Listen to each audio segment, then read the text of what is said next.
Israel और Hamas के बीच लड़ाई थमने का नाम नहीं ले रही है। बंधकों के शव लौट रहे हैं, लेकिन क्या ये शांति का इशारा है या एक और बड़ा संकट आने वाला है?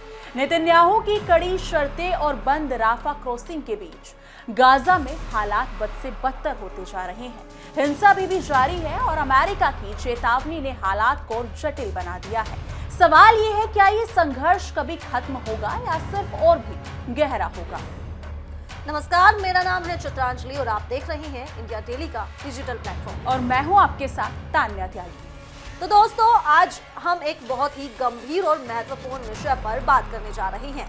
इजराइल और हमास के बीच जारी संघर्ष, जो पिछले कुछ समय से पूरे विश्व का ध्यान अपनी ओर खींचे हुए हैं। इस जंग ने न सिर्फ क्षेत्रीय सुरक्षा को प्रभावित किया है, बल्कि इसने वहां रहने वाले आम लोगों की जिंदगी भी पूरी तरह से बदल कर रख दी है। हाल ही में इजराइल के प्रधानमंत्री बेंजामिन नेतन्याहू ने युद्ध खत्म होने की एक सख्त शर्त रखी है। उनका कहना है कि जब तक हमास पूरी तरह से निरस्त्र नहीं होगा और गाजा पट्टी का अवैसन्यीकरण नहीं हो जाएगा, तब तक ये युद्ध समाप्त नहीं हो सकता। उन्होंने स्पष्ट किया कि अब चरण बी नामक अगला कदम शुरू हो चुका है, जिसका मकसद हमास की पूरी सैन्य शक्ति को खत्म करना है। ये बयान ऐसे समय में आया है जब दुनिया के कई देश और अंतर्राष्ट्रीय संगठन युद्ध विराम की मांग कर रहे हैं और इस खूनी संघर्ष को जल्द खत्म करने के लिए दबाव भी बना रहे हैं।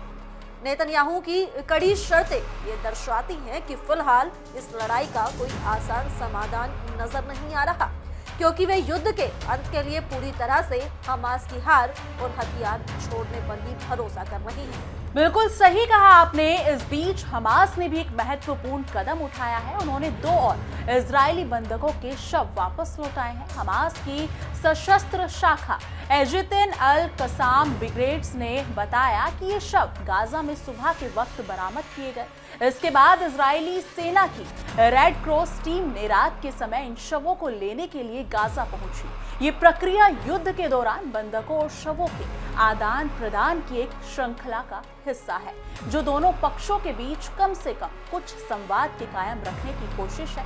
हालांकि इस आदान प्रदान में कई तकनीकी और सुरक्षा संबंधी चुनौतियां हैं, जैसे कि मलबे में दबे शवों को निकालना।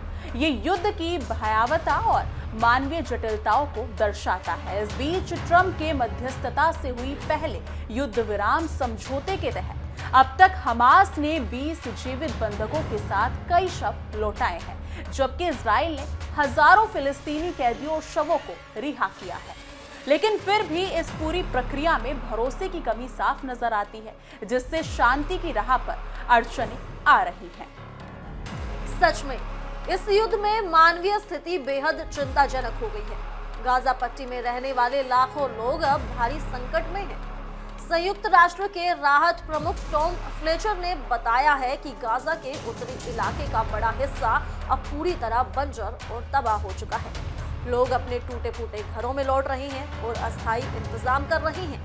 वे बंजर जमीन पर टेंट लगाकर जीवन यापन करने की कोशिश कर रहे हैं। संयुक्त राष्ट्र ने 60 दिनों की राहत योजना शुरू की है, जिसके तहत रोजाना करीब 10 लाख लोगों का भोजन, दवाइयां और टेंट उपलब्ध कराए जा रहे हैं। हाल ही में 900 से ज्यादा राहत ट्रक गाजा पहुंच चुके हैं, लेकिन राहत की मात्रा भी वहां के वास्तविक संकट के सामने बहुत कम लगती है। वहीं गाजा को मिस्र से जोड़ने वाली महत्वपूर्ण राफा क्रॉसिंग फिलहाल बंद है, जो मानवीय सहायता पहुंचाने के रास्ते को रोक रही है। मिस्र की तरफ से इसे खोलने की बात कही गई, लेकिन इजराइल ने कहा है कि हमास के बंधकों के शव पूरी तरह लौटाए बिना ये क्रॉसिंग नहीं खुलेगी। ऐसे में गाजा के लोगों को जरूरी सामान पहुंचाना बेहद मुश्किल हो गया है, जिससे मानवीय संकट और गहराता जा रहा है। जी हाँ, बिल्कुल सही कहा। युद्ध विराम के बावजूद हिंसा में कोई कमी नहीं आई है। हाल ही में इजरायली टैंकों ने एक बस पर गोलियां चलाई, जिसमें 9 लोगों की मौत हो गई। इजराइल का दावा है कि बस उनकी सीमा के पास धमकी पूर्ण तरीके से आई थी, जी हाँ, जिसके कारण गोलीबारी हुई। दूसरी ओर गाजा की नागरिक सुरक्षा एजेंसी ने इस हमले की कड़ी निंदा की और मृतकों के परिजनों के विलाप पूरे इलाके में गूंज रहे हैं। ये स्पष्ट करता है कि युद्ध विराम के बावजूद दोनों पक्षों के बीच तनाव और अविश्वास बना हुआ है। इसी बीच अमेरिका ने हमास को कड़ी चेतावनी दी है कि अगर वो युद्ध विराम का उल्लंघन करते हैं या नागरिकों की इलाकों में हिंसा फैलाते हैं तो वो गाजा के नागरिकों की सुरक्षा के लिए ठोस कदम उठाएंगे।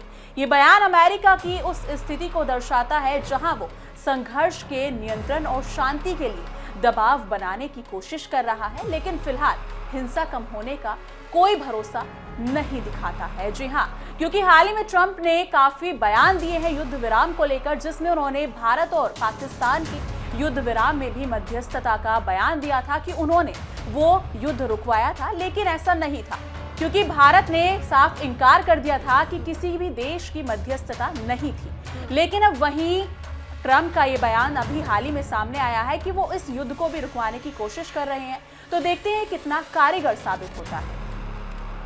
वहीं ट्रंप की मध्यस्थता में हुए पहले युद्ध विराम के तहत बंधकों और शवों के आदान प्रदान के अलावा फिलिस्तीनी कैदियों की रिहाई भी हुई। अब तक हमास ने 20 जीवित बंधकों के साथ साथ 9 इजरायली और 1 नेपाली नागरिक के शव लौटाए, जबकि इजराइल ने करीब 2000 फिलिस्तीनी कैदियों और 135 शव रिहा किए हैं। लेकिन मलबे में दबे हुए कई शवों को निकालने में तकनीकी समस्याएं हैं जो इस प्रक्रिया को धीमा कर रही हैं। दोनों पक्षों के बीच भरोसे की कमी इस प्रक्रिया को पूरी तरह सुचारू नहीं होने दे रही। हालांकि ये आदान प्रदान संघर्ष के बीच एक छोटी सी उम्मीद की किरण है कि भविष्य में कुछ समाधान निकल सकता है। जी हाँ, बिल्कुल सही कहा। अंतर्राष्ट्रीय समुदाय लगातार इस संघर्ष को जल्द से जल्द समाप्त करने की अपील कर रहा है।